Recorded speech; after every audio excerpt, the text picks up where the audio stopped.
अच्छा तो देखो भैया, शॉर्ट ट्रिक्स के अंदर एम कैट के जो जितने भी स्टूडेंट हैं जो तैयारी कर रहे हैं, अब मैं जो हूँ बायोलॉजी जो है वो आपको बताता जा रहा हूँ, सही है। तो बायोलॉजी के अंदर आपको क्या क्या है, ये सारी चीज़ें बायोलॉजी की अब आएंगी, ठीक है ना। और बायोलॉजी की आपको जैसे का पता है कि 80 MCQs आएंगे। तो 80 MCQs के तौर पे आपको ये शॉर्ट ट्रिक याद रखनी है बिल्कुल। तो देखो भाई, पहले जो चीज़ है pathway of electrical transmission of heart.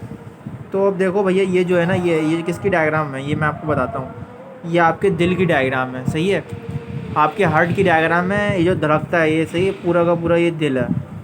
तो अब देखो यहाँ पर आपको क्या क्या चीज़ें याद रखनी है, क्या क्या चीज़ें इंपॉर्टेंट। देखो यहाँ पर ये जो है ना, यहाँ पर जो डॉट नज़र आ रहा है इसको हम कहते हैं ऐसे नोट, और इसी को हम कहते हैं पेस मेकर। ये MCQs हो गया, ठीक है। इसका दूसरा नाम होता है पेस मेकर, ये MCQs में आता है। अच्छा, इसको पेस मेकर क्यों कहते हैं?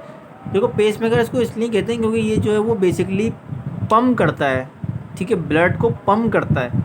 तो जो पम्प करता है ना, पंपिंग का काम करता है और एक फ्लो करता है, एक रिदम में पम्प करता है। तो इस रिदमिक चीज़ को हम कहते हैं पेस मेकर।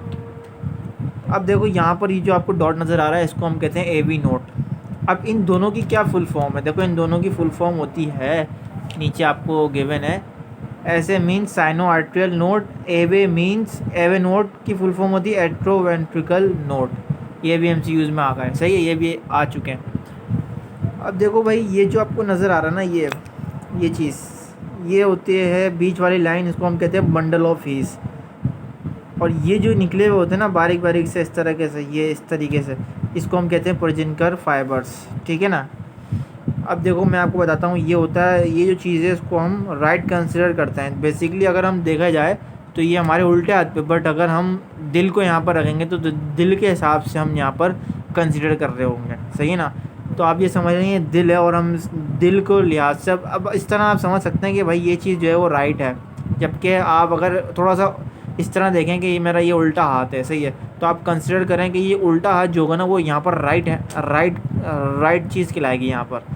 और ये जो चीज़ होगी ना वो क्या होगी, वो हमारी लेफ़्ट चीज़ खिलाएगी, क्योंकि यहाँ पर देखें, यहाँ पर लेफ़्ट मेरा राइट हैंड है, तो यहाँ पर क्या हो जाएगी, लेफ़्ट चीज़ खिलाएगी। तो ये देख सकते हैं, ये ऊपर की चीज़ होती है दोनों, इसको हम कहते हैं atrium, right atrium, left atrium. नीचे की जो चीज़ होती है चार, इसको हम कहते हैं वेंट्रिकल।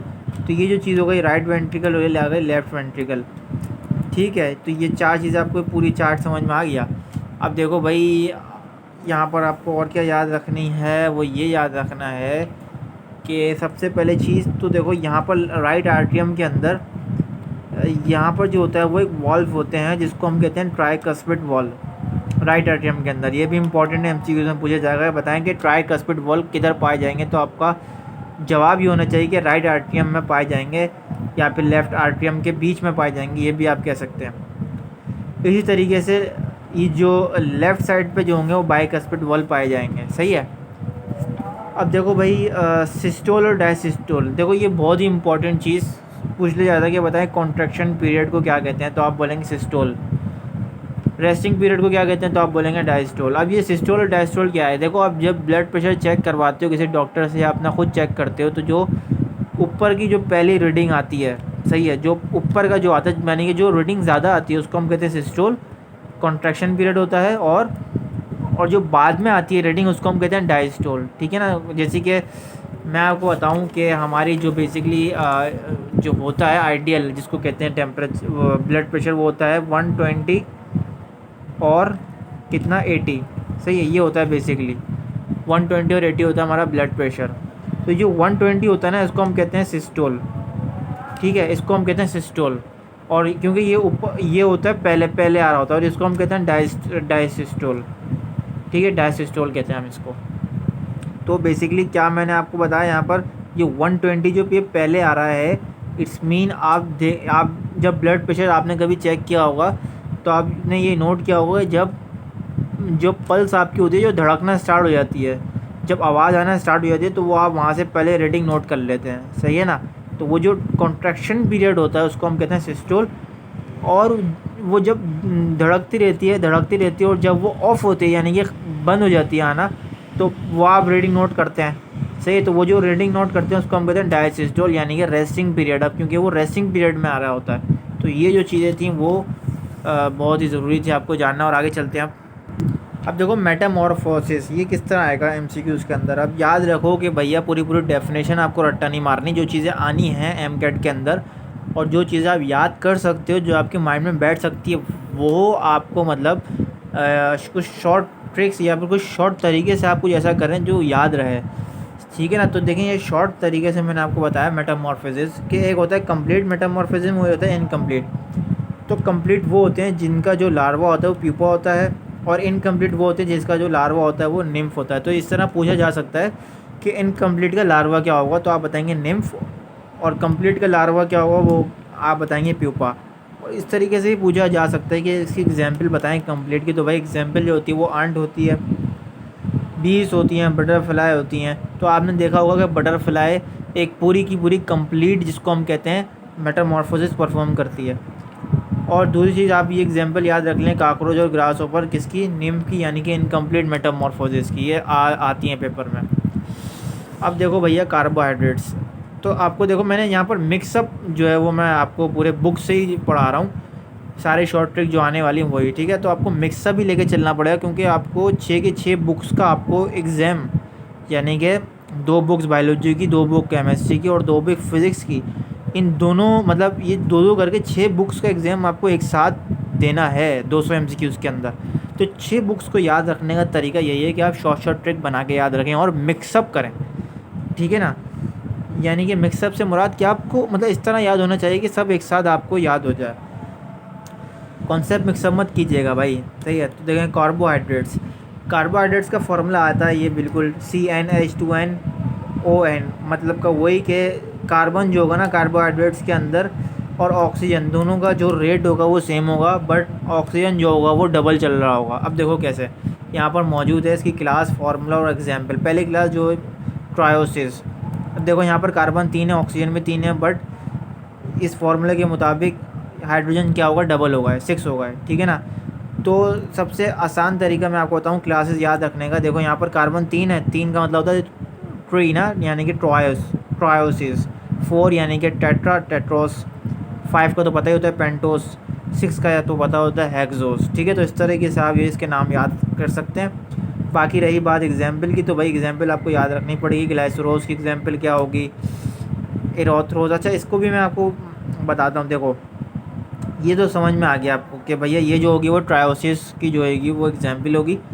अब एरोथ्रोस और ये क्या लिखा है, एरोथ्रोलूस, हाँ ये कुछ बड़ा अजीब सा नाम है, बट ये एग्जाम्पल्स हैं, बेसिकली कार्बोहाइड्रेट्स हैं ये सारे। तो यहाँ आर आ रहा है ना, तो आर से आप याद रखो भाई, आर जो है वो टेट्रोस में भी आर आ रहा है, तो ये जो है वो इसकी एग्जाम्पल होगी टेट्रोस की, ठीक है इस तरह। और राइबोलोज तो पता है भैया, राइबोस आपको पता है कि वो किसी चीज़ की होती है, पेंटोस की होती है एग्जाम्पल। ग्लूकोज का भी आपको पता है, ग्लूकोज, फ्रुक्टोज, ग्लैक्टोज, ये सारी चीज़ें एक्सोज की एग्जाम्पल होती हैं, तो बहुत ईजी है। अब देखो सबसे इंपॉर्टेंट चीज़ जो कि हर दफ़ा पूछी जा रही है वो है लंग कैपेसिटी, वाइटल कैपेसिटी, इन सब की ये जो है ना लेटर्स पूछ ले जाते हैं।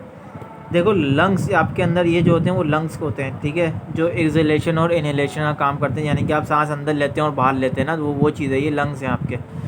तो बेसिकली जो आपकी जो लंग की कैपेसिटी होती है ना, यानी कि ये मतलब टोटल कैपेसिटी इसकी कितनी होती है, तो वो जो जितनी हवा भर सकता है ये आप मतलब जितनी ऑक्सीजन आप अपने लंग्स के अंदर भर सकते हैं वो भर सकते हैं 5 लीटर के आसपास, ठीक है, या लीटर्स बोलें या फिर 5000 सेंटीमीटर क्यूब बोलें, सही है, ये दोनों का यूनिट का फ़र्क है। तो ये दोनों पेपर में आती है भाई, 5000 सेंटीमीटर क्यूब या फिर 5 लीटर्स, सही है। ये क्या है, दोनों लंग कैपेसिटी हैं। अब देखो यहाँ पर वाइटल कैपेसिटी क्या है, वाइटल कैपेसिटी 4 लीटर्स है। अब मैं थोड़ा समझाऊँ, देखो वाइटल कैपेसिटी क्या होती है, वाइटल निकला है बेसिकली कुछ ख़ास अमाउंट से ना। अब देखो जब आप सांस लेते हो ना, तो जब आप सांस अंदर बाहर लेते हो तो वो कितनी ले रहे होते हो, 4 लीटर को आप बाहर निकाल रहे होते हो। मतलब आप एक सपोज़ कर लो कि आपके पास इस लंग के अंदर कैपेसिटी है 5 लीटर सांस अंदर बाहर लेने की, बट आप जो अंदर बाहर ले रहे हो वो कितनी ले रहे हो, 4 लीटर ले रहे हो, ठीक है। 1 लीटर जो बच जाती है उसको हम क्या कहते हैं, रेसिडुअल वॉल्यूम, 1 लीटर बच जाती है। रिज़र्व से निकला, रेसिडुअल निकला रिज़र्व से, यानी कि जो बच जाता है लीटर। अब ये 1 लीटर जो बच गया, ये क्यों बच गया भाई, क्यों बचता है ये सबसे ज़्यादा इंपॉर्टेंट पॉइंट है, बताएं कि बचता क्यों है ये। पूरा 5 के 5 लीटर इंसान बाहर अंदर क्यों नहीं रखता, हवा क्यों नहीं, ऑक्सीजन क्यों अंदर बाहर नहीं रख सकता? देखो वो इसलिए क्योंकि अगर ये पूरी की पूरी 5 लीटर इसकी कैपेसिटी और पूरी की पूरी 5 लीटर ये ऑक्सीजन बाहर से अंदर कर देगा, तो जब भाई ये पूरे 5 की 5 लीटर भर तो लेगा, लेकिन जब ये बाहर निकाल देगा पूरी 5 के 5 लीटर, तो इसके जो ये लंग्स होंगे वो कोलैप्स कर जाएंगे।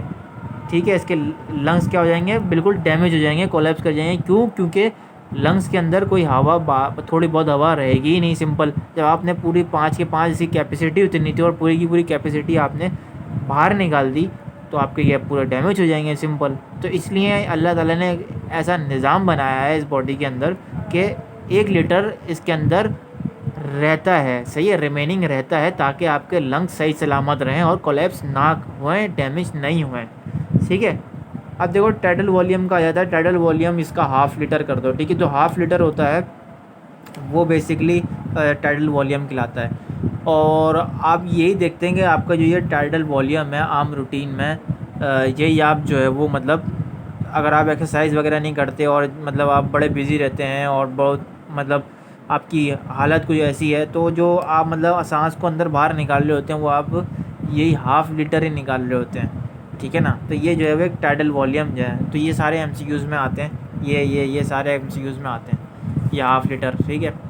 अब देखो एक इम्पॉर्टेंट चीज़ इसके अंदर वो ये है कि देखो यहाँ पर क्या है, स्टेट चेंज और अमाइलोपेक्टिन। यानी कि देखो स्टेट चेंज का ये फार्मूला होता है। बेसिकली आपको ये फार्मूला याद करने की ज़रूरत नहीं है, आप देख लो। स्टेट चेंज को हम क्या बोलते हैं, हम अमाइलोज भी कह सकते हैं। ठीक है, अमाइलोज ही बेसिकली स्टेट चेंज कहलाती है। ये एमसीक्यूज़ में काफ़ी बार आ चुका है।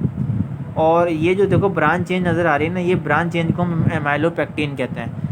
ठीक है। तो अब देखो एमसीक्यूज़ में इस तरह से पूछा गया है कि स्टेट चेंज को और ब्रांच चेंज को दोनों को कंबाइनली क्या बोलेंगे, तो भाई स्टेट चेंज को और ब्रांच चेंज को बोलेंगे अमाइलोज और अमाइलोपेक्टिन। ये दोनों ऑप्शन पे आपको टिक लगाने पड़ेंगे, तो ये दोनों ऑप्शन आपको याद रखने हैं। अच्छा, एक चीज़ और वो ये है कि देखो यहाँ पर लेडी ऑफ द नाइट। अच्छा, ये क्या है, ये बेसिकली इंपॉर्टेंट पॉइंट है, बहुत दफ़ा है, बॉटनिकल नेम है ये basically. Lady of the night का जो है वो बॉटनिकल नेम है सिस्ट्रम नॉक्टर्नम। ठीक है, ये आपको रट्टा मारना है, बॉटनी का है बेसिकली ना, तो ये आपको रट्टा मारना है।